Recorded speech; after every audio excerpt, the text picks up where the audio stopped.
we kind of ended at the Art Institute talking about that idea of like what to do now. And part of the advice that I gave was the idea of find whatever it is that you're passionate about and make it happen. Either join a nonprofit or make that event happen or be part of like a mutual aid to kind of like contribute and like make the work matter.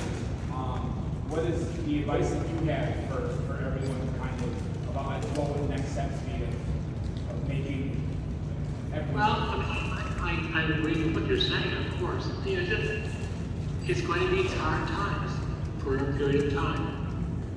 It ain't going to be fun. And finding people you can work with, live with, earn a living with, spend time and find some joys, yeah. And participate as best you can in politics and at different levels. Yeah, find the work where it needs to be. One of the interesting things, when I started the tour today, I gave the context of like everything that was happening in the 1960s. It was like, whoa! Yeah. So it was like the Martin Luther King assassination, JFK, and you write really eloquently in the book about Robert Kennedy's assassination, right before the convention. You said, the killing confirmed my worst fears about America's existing political system, that it might never be able to honestly confront and respond to the hurts caused by war, poverty, and racism. It was clear to me the demonstrations to work against the war and American political and economic power had to continue and grow. And I really appreciate your words there because I feel that like a lot of that still is we're still living in. Do you For sure. Is your having been through this cycle several times, is your faith in like that kind of election, the idea of election shaken, or are you like this is part of the system and we just got to work through it? Look, let me be honest. I'm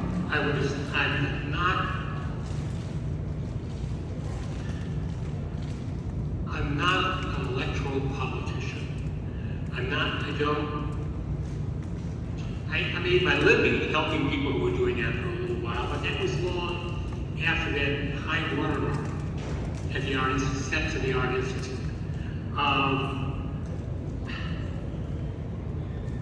I was and am still. I think America needs to be rebuilt and reconfigured. And it doesn't necessarily, certainly an electoral politics is a preferred, because it's easier. But certainly extra electoral activities, demonstrations, organizational efforts of various sorts, both locally and nationally, have a place. I mean, what the fuck?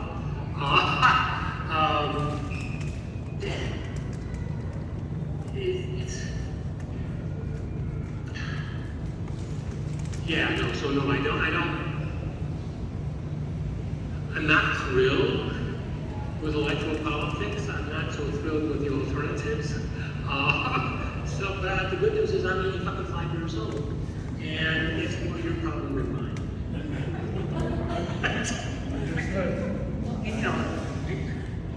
I apologize to all my children that I did the best I fucking could, and now I'm working really hard to be what I never was, and I'm going to be like, I'd love to be a stoner, and I'm doing my fucking best to do that now.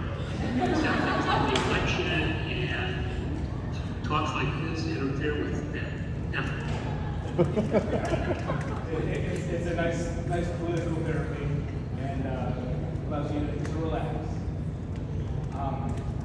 One of the reasons why like the time frame that you worked in fascinates me so much is this is when like the political parties made that transitional switch, and the Democratic Party went from like being the party of segregation to like like the party of civil rights. In that time in the 60s, was like the Republican and Democratic Party perceived as actually being different, or were they all kind of like the same machinery in a lot of people's eyes? You know, they were being quite different. I mean, then it was based mostly on the perceptions of class loyalties, the divisions between the two political parties, except as they function in Washington. But on the ground, they were considered to be quite different. I mean, you guys live in Chicago. I mean, give me a break. I mean, there was more Democratic city than Chicago when I was growing up. I mean, you know, yeah, it's I realized I was walking today, like counting different colors of flowers that I saw. And I realized that geez, it's been a fucking long time. You know? When I was in my 20s, I was talking to people who had fought in the Spanish Civil War. And I thought they were old, I thought their politics were cute, but certainly not directly relevant to my life. And now, I mean, my political work extended until I was like 75, my late 70s. I was writing a fucking book. But, and I was lucky. I mean, my world was an easier world to live in than your world. That's all, it's just simply true. I could have a friend, two friends, who managed to dominate media coverage, and the Jerry I'm thinking of course. And this mainline media was what it was. You guys live in a far more diverse communications universe, and that shapes things. I mean, I've been thinking a lot about social media, and very reluctantly put my fingers in, my toes in occasionally. But, I mean, I don't even know. I know clearly you can find, you know who have 1 million, 2 million, 3 million, 4 in terms of followers and stuff like that. I don't even know whether you can define them geographically. I think most of the people possibly not. But so that communications environment, that world, the back and forth shouting, defines your politics in a way that my back and forth shouting is much more direct and face to face, with just a few cameras. And so that world is different. And I don't fucking know. I mean, I built bombs, you know, and I taught other people how to do it. I worked as a community organizer among people who were desperately poor and desperately angry. I did that for years. But I never worried about earning a living. Because the world was such that if I needed it, where to earn a living, so I could go to a job. There was never a question. That's not true. I mean, I've got, one of my kids is an electrician. Another one works the night shift at a hotel front desk. One, I don't know how to describe what she does. One's well, she does things with herbs and, not the herbs you're thinking about, herbs but you know, like herbs and seasoning and shit like that. And from all over the world. I have no idea how to describe what she does. I know that she travels a lot. I've got another kid who does artificial intelligence. I got another kid who is like a lawyer. Another one's a clinical social worker. I got other kids. And they try to keep me up to their world. My youngest kid is Gen Z. She's hilarious. Here's the difference in the world. And that's why I wish that I had language, tricks, something, a tattoo, anything that could help. So my youngest daughter is totally queer. and she just got married the last weekend of October. I mean, she's classic. I mean, it's like 1967 in Greenwich Village in a lesbian bar. She should be the bartender. He's very pushy, right? But she lives in rural New Hampshire. Jesus, okay? So I wound up with a wedding, and we had all this stuff, and we did all this shit. And one of the things I pulled her aside at one point, I said, listen, in addition to the other things I'm giving you, I'm trying to help in terms of you and your wife, should I help get you a weapon? Because she looks exactly like she is, a stone cold type. I mean, she looks like she could pick up a car. Right over there, like she's got metal in her mouth, tattoos all over the fucking place. She's terrific. But she lives in rural New Hampshire, and I thought her name was going to kill her. I mean, there was no Harris for president signs in the part of New Hampshire that I was in. None. And so that was not quite bigotry, but certainly biased. Her neighbors loved her. I mean, she was joking, we were joking with her, but these very tough, working class guys all were pro-Trump. The good news was they were probably going to vote. But my perception of them was as a potential danger to my neighbor. They weren't. They were. They fixed cars together. Right? What the fuck? I mean, so my connections to the world as it is now is not as strong as it was even a couple of years ago. And I can only imagine I know how I'll deal with the next couple of years. I'll be furiously angry. And the anger will be mostly because I'm incapable of acting politically and effectively. I mean, come on. I'll smoke a lot of dope, drink a lot of tequila, I'll do a lot of walks, I'll swim, I'll try to swim every fucking day. And I'll take calls from my friends and we'll do stuff and it ain't gonna be pretty. And I'm gonna feel guilty as shit for not doing more. But what am I gonna do? Walk up and down 3 flights of stairs and be a precinct captain in this godforsaken my congressional district went for Republicans. She's a lunatic. Her name is Luna, my congressperson. Did I help support the person who's running against her? Absolutely. Did my county swing right by 10 points? Yes.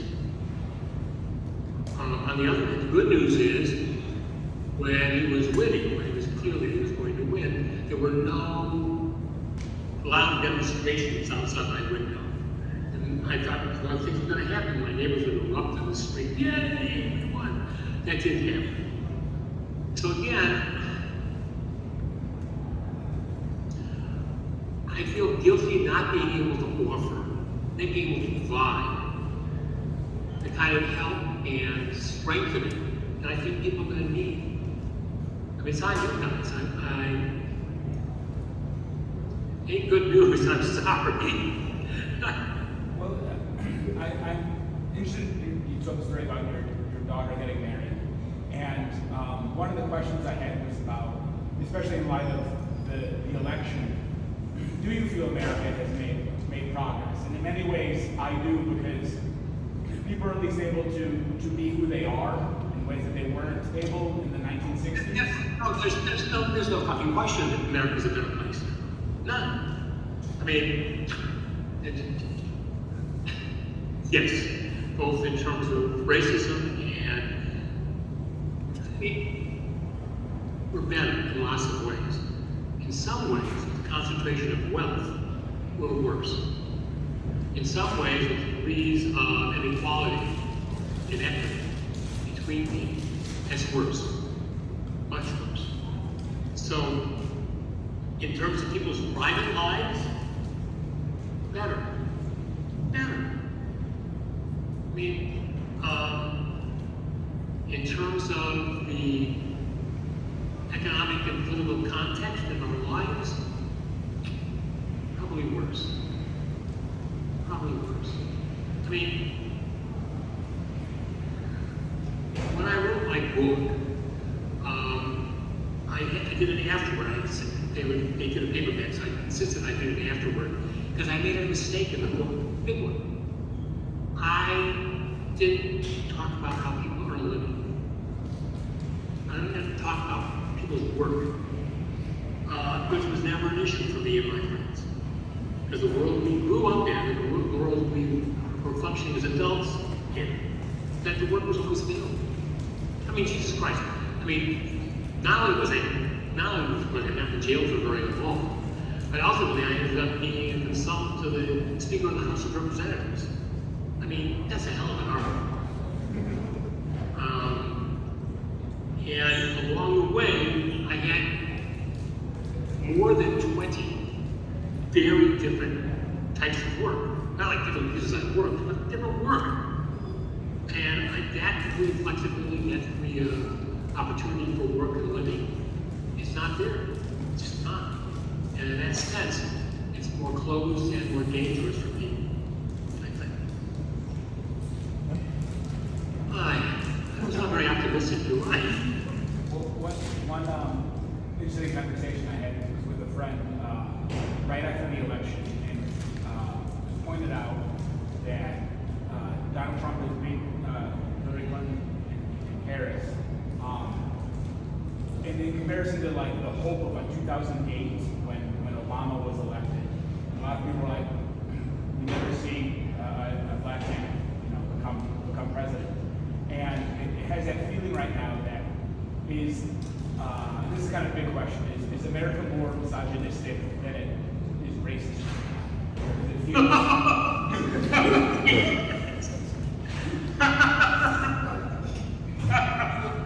Let me tell you, does it hurt more if I cut off your left foot or your left hand?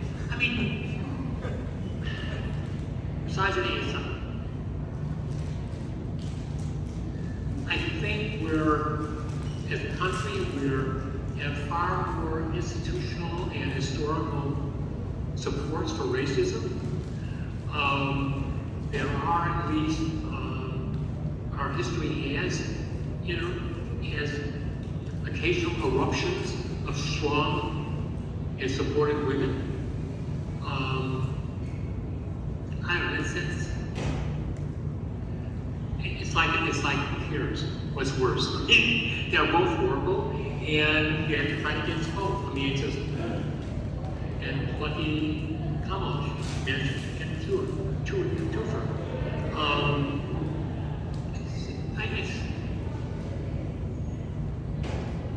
I think it makes no sense whatsoever to argue about who's a bigger victim or who's more in danger. We are in danger. People who care for other people and think that the economic and political structures of the United States support not such good things and want to make differences in people's lives and make it easier for people, that this is going to be a hard time. I mean, it's not like, a lot of people are convinced that they're going to make America better, but they're going to do it in ways that are going to hurt many people. I don't discount good intentions of people who voted for Trump. I don't. I mean, I'm real clear, racism and bigotry and economic inequality and all kinds of awful things, revenge, anger, all that stuff is there. Fundamental Christian interpretations that can be very dangerous for people like me. Anybody who doesn't fit into those categories, sure. But I also think some people were hoping for the best. They think that the values that I hold and held are hurting them and hurting their families. They want to make it better. Fair enough. Fair enough. Our tasks are to make it difficult for them to execute plans that are going to hurt people and build towards a possibility in the future, how far out here is a question, to get something better. And you brought up like the economic inequality. In your mind, what would be like the first steps of like trying to begin to address that? Is it unions, which Trump will attack, or is there some other path? Yeah, there's one of that. You take a dollar level, I don't know, let's call it $1 billion. And anybody who makes $1 billion, they're open season, it's like deer. You shoot them. You know, so they shouldn't be in that company. There seem to be consequences. There needs to be some kind of negative consequence to people who are manipulating a system in which 200 million people are struggling hard. And these people have been so successful that they're way up here. So I understand they can have their cars and their lives, but their lives should be at risk, it seems to me. I know that's somewhat harsh. You know, I'm